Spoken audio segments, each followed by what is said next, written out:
Subscribe करें श्री चिन्मयानंद बापू जी के YouTube channel को और हमारे वीडियोस को सबसे पहले देखने के लिए बेल आइकॉन को दबाना न भूलें। बाबा तुलसी की भी नजर में सौंदर्य हकीकत में वो है, वही शरीर सुंदर है जिस शरीर से भगवान का भजन किया जाए। सोई पावन सोई सुभग शरीरा। हकीकत में हमारा तन तब सुंदर है जब इस तन से हम भगवान का भजन करें, इस तन से भक्ति हो पाए। बाकी तो भाई दुनिया का कितना भी मेकअप और इन सब का जो सौंदर्य है ना, हकीकत में वो सौंदर्य नहीं, वो कायम नहीं, थोड़ी देर के लिए होता है। लेकिन भक्ति का जो सौंदर्य है वही शाश्वत है। यही दर्शन बाबा तुलसी ने अरण्यकांड से कराया। रावण की बहन है शूर्पणखा, पंचवटी आई और वो कथा आप जानते हैं कि भगवान राम को और लक्ष्मण जी को देखकर बड़ी आकर्षित हो गई। पंचवटी सो गई एक बारा, देखी बिकल भई जुगल कुमारा, देखी बिकल भई जुगल कुमारा, देखी बिकल भई जुगल कुमारा। भगवान राम के सौंदर्य को जब उसने देखा, गई काम से। हाँ, अब इसमें कोई बुरी बात नहीं है, कोई पाप नहीं है। भगवान के सौंदर्य पर तो न जाने अनगिनत भक्त लोग आकर्षित हो जाते हैं। हाँ, हैं ही ऐसे प्रभु। दिलकश तेरा नक्शा है, सूरत भी प्यारी है, जिसने तुम्हें देखा है वो जान से वारी है। ये तो मेरे प्रभु का सौंदर्य है ही ऐसा, जिसने जिसने भी देखा वो दिलो जान से गया। देखो जनकपुर में जब हमारे सरकार पधारे, पूरे जनकपुर वासियों को, जो देह नगर विदेह नगर वाले थे, जो देह को मानते नहीं थे, जिनकी देह पर दृष्टि नहीं जाती थी, ऐसे महाराज जनक भी जब पहली बार मेरे प्रभु राम को देखे, एक टक निहारते रह गए, जैसे मानो चकोर ने चांद को देख लिया हो। थकित हो ही जिम चंद चकोरा। महाराज जनक की जब निगाहें प्रभु राम पर पड़ी तो आह, जनक महाराज भी खो गए। कहा विश्वामित्र से कि महाराज ये दोनों बालक कौन हैं? कहो नाथ सुंदर दो बालक, मुनि कुल तिलक की नृपकुल पालक। बड़े सुंदर हैं मेरे प्रभु। तो भगवान के सौंदर्य पर राक्षसी आकर्षित हो जाए, इसमें गलत क्या? बड़े बड़े भक्त लोग आकर्षित हो जाते हैं। हाँ, भक्तों की नजर में ये पाप नहीं है।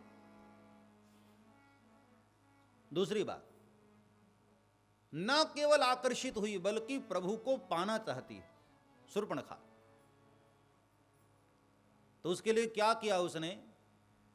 बड़ा सुंदर वेश बनाया, माया का अपना सौंदर्य, माया का शरीर, रुचिर रूप धरी प्रभु पहि जाई, रुचिर रूप धरी प्रभु पहि जाई, रुचिर रूप धरी प्रभु पहि जाई, रुचिर रूप प्रभु पहि जाई, बोली बचन बहुत मुस्काई,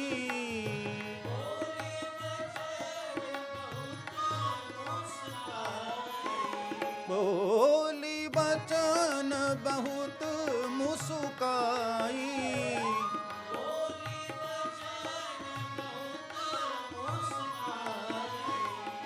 बोली बचन बहुत मुस्काई।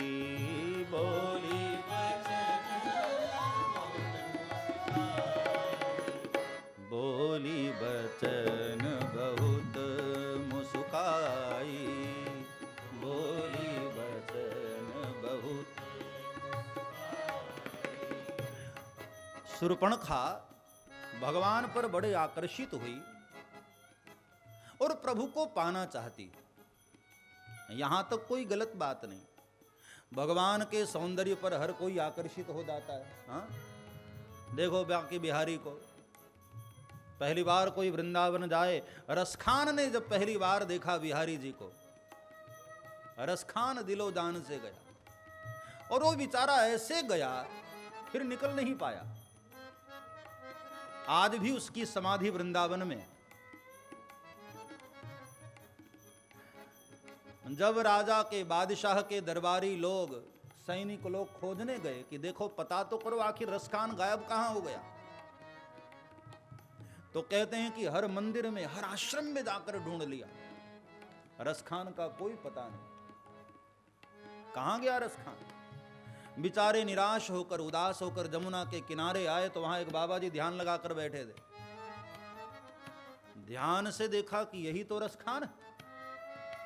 अरे रसखान, ये क्या हालत बनाई तुमने? रसखान की आंख में भावाश्रु बह आए। कहा भैया मुझे रसखान मत कहो, आज मुझे पता चला कि मैं तो रस की एक बूंद भी नहीं हूं, असली रस का खान तो हमारा बांके बिहारी बैठा हुआ है, वो है रस का खान। आकर्षित होना कोई बुरी बात नहीं। हाँ, प्रभु को पाने की इच्छा भी कोई बुरी बात नहीं, लेकिन प्रभु को पाने की रीत जो शूर्पणखा ने अपनाई वो शायद पद्धति ठीक नहीं।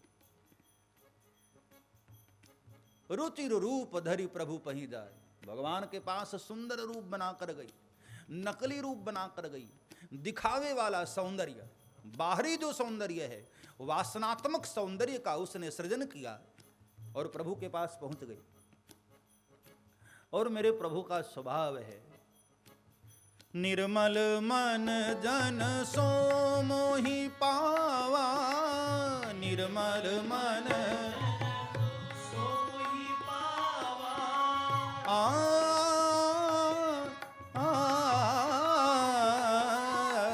निर्मल मन सो मोहि पावा, मोहि कपट छल छिद्र न भावा,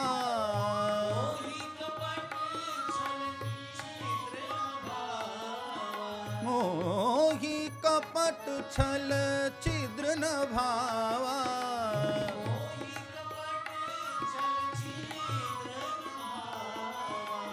मोहि कपट छल छिद्र न भावा, मोहि कपट छल निर्मल मन जन सो मोहि पावा, निर्मल